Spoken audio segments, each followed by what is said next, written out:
ಕೇಂದ್ರ ರಾಜಕಾರಣಕ್ಕೆ ಹೋಗೋಣ. ಪ್ರಧಾನಿ ಮೋದಿ ಅವರು 2026 ಕೇಂದ್ರದಲ್ಲಿ ಏನೇನು ಆಗಬಹುದು, ಪ್ರಧಾನಿ ಮೋದಿ ಅವರ ಬಗ್ಗೆ ಹೇಳೋದಾದ್ರೆ ನೋಡಿ, ಸಂವತ್ಸರ ಬದಲಾವಣೆ ಆಗುತ್ತೆ. ಮಾರ್ಚ್ 19 ಯುಗಾದಿ. ಹೌದು. ಪ್ರಭಾವನ ಸಂವತ್ಸರ ಒಂದೇ ಬಿಡುತ್ತೆ.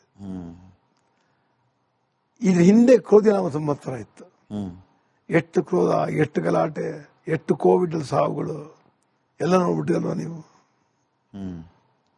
ಮುಂದೆ ಪ್ರಭಾವನ ಸಂವತ್ಸರ. ಪ್ರಧಾನಮಂತ್ರಿಗಳು ಅತ್ಯಂತ ಎಚ್ಚರಿಕೆಯಿಂದಾನೇ ಹೋಗ್ಬೇಕು. ಅವರು ಒಂದು ಚೂರುವೆ ಬೇವುಗಾರಿಕೆ ತಪ್ಪಿದ್ರೆ ಅವ್ರಿಗೆ ಅವರ ಜೀವಕ್ಕೆ ತೊಂದರೆ ಆಗುತ್ತೆ. ಒಂದು ಅವರನ್ನೇ ಒಳಜಗಳೂ ಆಗುತ್ತೆ. ಅವರೇ ಅಲ್ಲ, ಅವ್ರ ಕಡೆಯವರು ಇಳಿಸ್ಬೇಕು ಅಂತ ತೀರ್ಮಾನ ಮಾಡ್ತಾರೆ. ಏನೇನೋ ಡೆವಲಪ್ಮೆಂಟ್ ಆಗ್ಬಿಟ್ಟು ಕಡೆಗೆ ಅವರು ಬಿಟ್ಬಿಟ್ರು ಹೆಚ್ಚಿಲ್ಲ. ಅವರು ಎಲ್ಲಿಂದ? ಮಾರ್ಚ್ ಇಂದ ಮುಂದಿನ ವರ್ಷ ಜೂನ್ 1 ಏನ್ ಬೇಕಾದ್ರೂ ತೀರ್ಮಾನ ತಗೋಬಹುದು. ಮೋದಿ ಅವರು ಎಚ್ಚರಿಕೆಯಿಂದ ಹೆಜ್ಜೆ ಹಾಕಬೇಕು. ದೇಶದ ಒಳಗಡೆ ಇರುವಂತವ್ರು ಅವರಿಗೆ ಶತ್ರುಗಳಾಗಬಹುದಾ, ಅಥವಾ ಸುತ್ತಲೂ ಇರುವಂತಹ ಶತ್ರುತ್ವ ಹೆಚ್ಚು ಮಾಡಬಹುದಾ? ಅವರ ಪಕ್ಷದವರೇ ಶತ್ರುಗಳಾಗ್ತಾರೆ. ಅನುಮಾನ ಬೇಡ ಅದರಲ್ಲಿ. ಈಗ ಆದ್ರೆ ತಾತ್ಕಾಲಿಕವಾಗಿ ಮೋದಿ ಅವರಿಗೆ ಅಷ್ಟು ಟೈಮ್ ಚೆನ್ನಾಗಿಲ್ಲ. ಒಂದ್ ಕಡೆಯಿಂದ ಶನಿ ಪಂಚಮ ಇದ್ದಾನೆ, ಇನ್ನೊಂದ್ ಕಡೆ 8ರ ಗುರು ಇದ್ದಾನೆ. ಅದು ಒಳ್ಳೆಯ ಸ್ಥಾನ ಅಲ್ಲ. ಅಂದ್ರೆ ಮುಂದೆ ಬರೋ ದಿವಸಗಳಲ್ಲಿ ಪರಾಭವ ಅಂದ್ರೆ ಮುಖ್ಯವಾದ ವಿಷಯಗಳಲ್ಲಿ ಸೋಲನ್ನು ಕಂಡುಬಿಡ್ತಾರ ಅವರು.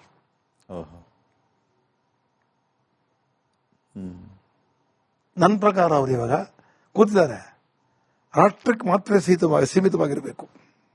ರಾಹುಲ್ ಗಾಂಧಿ ಅವ್ರಿಗೆ ಹೇಗಿದೆ 2020? ಏನು ಸದ್ಯದಲ್ಲಿ ಅವರು ನೋಡಿ, ಇದೆಲ್ಲ ನೋಡಿ, ರಾಜಕಾರಣದಲ್ಲಿ ಒಬ್ಬ ಇಳಿತಾನೆ ಮೆರುಕತ್ತಾನೆ, ಇದು ಸಾಮಾನ್ಯ ನೋಡಿರ್ತಕ್ಕಂಥದ್ದು. ಅವ್ರಿಗೆ ಪ್ರಧಾನಿ ಯೋಗ ಇದೆಯಾ ಗುರುಜಿ ರಾಹುಲ್ ಗಾಂಧಿಗೆ? ನನ್ಗೆ ನನ್ನ ಹತ್ರ ಇರೋ ನಟವರ್ ಸಿಂಗ್ ಕೊಟ್ಟಿರೋ ಜಾತಕ ಪ್ರಕಾರವಾಗಿ ಈಗಿಲ್ಲ. ಅದು 2030 ಬರಬೇಕು, ಅಲ್ಲಿ ತನಕ ಹೋಗುತ್ತದೆ. ನೆಕ್ಸ್ಟ್ ಎಲೆಕ್ಷನ್ ಸಿಕ್ಕಲ್ಲ ಅವ್ರಿಗೆ. ಯೋಗ ಅಂತೂ ಇದೆ ಅವ್ರಿಗೆ. ಅವ್ರ ಯೋಗ ಇದೆ, ಅವ್ರ ಮನೆಗಿದೆ, ಅವ್ರಿಗೆ ಅಂತ ಹೇಳಲ್ಲ. ಪ್ರಿಯಾಂಕಾ ಗಾಂಧಿ ಬಂದ್ರು ಬರ್ಬೋದಲ್ಲ, ನಾಟ್ ರಾಹುಲ್ ಗಾಂಧಿ.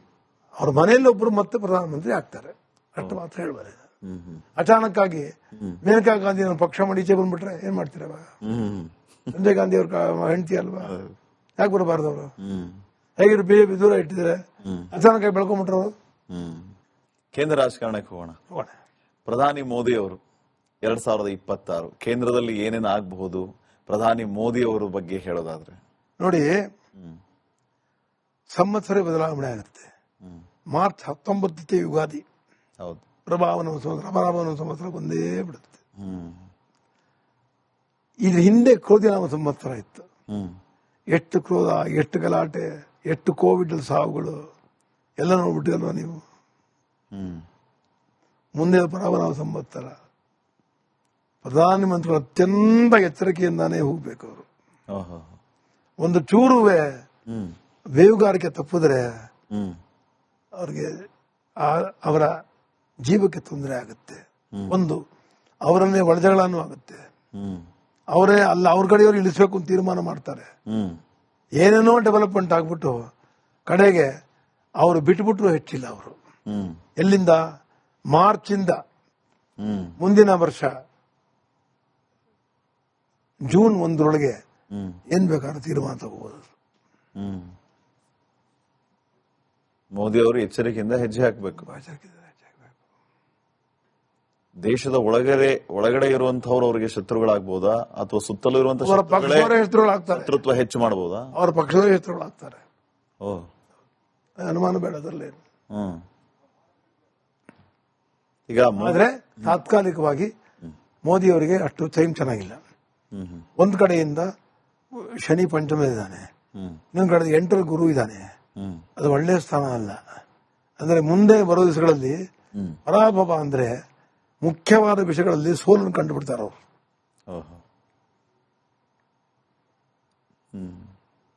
ನನ್ನ ಪ್ರಕಾರ ಅವರು ಇವಾಗ ಕೂತಿದ್ದಾರೆ, ರಾಷ್ಟ್ರಕ್ಕೆ ಮಾತ್ರ ಸೀಮಿತವಾಗಿರಬೇಕು. ರಾಹುಲ್ ಗಾಂಧಿ ಅವ್ರಿಗೆ ಹೇಗಿದೆ 2020? ಏನು ಸದ್ಯದಲ್ಲಿ ಅವರು ನೋಡಿ ಇದೆಲ್ಲ ನೋಡಿ ರಾಜಕಾರಣದಲ್ಲಿ ಒಬ್ಬ ಇಳಿತಾನೆ ಮೆರುಕತ್ತಾನೆ, ಇದು ಸಾಮಾನ್ಯವಾಗಿ ನೋಡಿರ್ತಕ್ಕಂಥದ್ದು. ಅವರಿಗೆ ಪ್ರಧಾನಿ ಯೋಗ ಇದೆಯಾ ಗುರುಜಿ ರಾಹುಲ್ ಗಾಂಧಿಗೆ? ನನಗೆ ನನ್ನ ಹತ್ರ ಇರೋ ನಟವರ್ ಸಿಂಗ್ ಕೊಟ್ಟಿರೋ ಜಾತಕ ಪ್ರಕಾರವಾಗಿ ಈಗಿಲ್ಲ, ಅದು 2030 ಬರಬೇಕು, ಅಲ್ಲಿ ತನಕ ಹೋಗುತ್ತದೆ. ನೆಕ್ಸ್ಟ್ ಎಲೆಕ್ಷನ್ ಸಿಕ್ಕಲ್ಲ ಅವ್ರಿಗೆ. ಯೋಗ ಅಂತೂ ಇದೆ ಅವರಿಗೆ. ಅವ್ರ ಯೋಗ ಇದೆ, ಅವ್ರ ಮನೆಗಿದೆ, ಅವ್ರಿಗೆ ಅಂತ ಹೇಳಲ್ಲ. ಪ್ರಿಯಾಂಕಾ ಗಾಂಧಿ ಬಂದ್ರು ಬರ್ಬೋದಲ್ಲ, ನಾಟ್ ರಾಹುಲ್ ಗಾಂಧಿ. ಅವ್ರ ಮನೆಯಲ್ಲಿ ಒಬ್ರು ಮತ್ತೆ ಪ್ರಧಾನಮಂತ್ರಿ ಆಗ್ತಾರೆ, ಅಷ್ಟು ಮಾತ್ರ ಹೇಳ್ಬಾರೆ. ಅಚಾನಕ್ ಆಗಿ ಮೇನಕಾ ಗಾಂಧಿ ಪಕ್ಷ ಮಾಡಿ ಈಚೆ ಬಂದ್ಬಿಟ್ರೆ ಏನ್ ಮಾಡ್ತೀರ? ಸಂಜಯ್ ಗಾಂಧಿ ಅವ್ರ ಹೆಂಡತಿ ಅಲ್ವಾ, ಯಾಕೆ ಬರಬಾರ್ದು ಅವರು? ಹೇಗಿರು ಬಿಜೆಪಿ ದೂರ ಇಟ್ಟಿದ್ರೆ ಅಚಾನಕ್ ಆಗಿ ಬೆಳ್ಕೊಂಡ್ಬಿಟ್ರು ಅವರು. ಕೇಂದ್ರ ರಾಜಕಾರಣಕ್ಕೆ ಹೋಗೋಣ. ಪ್ರಧಾನಿ ಮೋದಿ ಅವರು 2026 ಕೇಂದ್ರದಲ್ಲಿ ಏನೇನು ಆಗಬಹುದು, ಪ್ರಧಾನಿ ಮೋದಿ ಅವರ ಬಗ್ಗೆ ಹೇಳೋದಾದ್ರೆ ನೋಡಿ, ಸಂವತ್ಸರ ಬದಲಾವಣೆ ಆಗುತ್ತೆ. ಮಾರ್ಚ್ 19 ಯುಗಾದಿ, ಹೌದು, ಪ್ರಭಾವನ ಸಂವತ್ಸರ ಬಂದೇ ಬಿಡುತ್ತೆ. ಇದ್ರ ಹಿಂದೆ ಕ್ರೋಧಿನಾಮ ಸಂವತ್ಸರ ಇತ್ತು. ಎಷ್ಟು ಕ್ರೋಧ, ಎಷ್ಟು ಗಲಾಟೆ, ಎಷ್ಟು ಕೋವಿಡ್ ಸಾವುಗಳು ಎಲ್ಲ ನೋಡ್ಬಿಟ್ಟಿಲ್ವಾ ನೀವು? ಮುಂದೆ ಪ್ರಭಾವನ ಸಂವತ್ಸರ. ಪ್ರಧಾನಮಂತ್ರಿಗಳು ಅತ್ಯಂತ ಎಚ್ಚರಿಕೆಯಿಂದಾನೇ ಹೋಗ್ಬೇಕು. ಅವರು ಒಂದು ಚೂರುವೆ ಬೇವುಗಾರಿಕೆ ತಪ್ಪಿದ್ರೆ ಅವ್ರಿಗೆ ಅವರ ಜೀವಕ್ಕೆ ತೊಂದರೆ ಆಗುತ್ತೆ. ಒಂದು ಅವರನ್ನೇ ಒಳಜಗಳನೂ ಆಗುತ್ತೆ. ಅವರೇ ಅಲ್ಲ, ಅವ್ರ ಕಡೆಯವರು ಇಳಿಸ್ಬೇಕು ಅಂತ ತೀರ್ಮಾನ ಮಾಡ್ತಾರೆ. ಏನೇನೋ ಡೆವಲಪ್ಮೆಂಟ್ ಆಗ್ಬಿಟ್ಟು ಕಡೆಗೆ ಅವರು ಬಿಟ್ಬಿಟ್ರು ಹೆಚ್ಚಿಲ್ಲ. ಅವರು ಎಲ್ಲಿಂದ ಮಾರ್ಚಿಂದ ಮುಂದಿನ ವರ್ಷ ಜೂನ್ 1 ಏನ್ ಬೇಕಾದ್ರೂ ತೀರ್ಮಾನ ತಗೋಬಹುದು. ಮೋದಿ ಅವರು ಎಚ್ಚರಿಕೆಯಿಂದ ಹೆಜ್ಜೆ ಹಾಕಬೇಕು.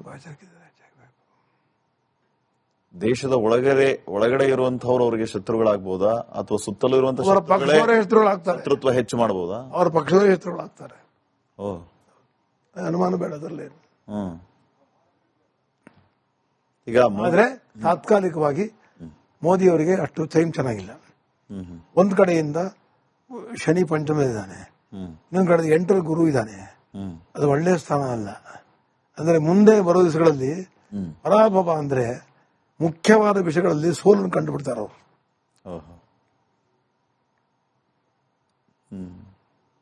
ನನ್ನ ಪ್ರಕಾರ ಅವರು ಇವಾಗ ಕೂತಿದ್ದಾರೆ, ರಾಷ್ಟ್ರಕ್ಕೆ ಮಾತ್ರ ಸೀಮಿತವಾಗಿರಬೇಕು.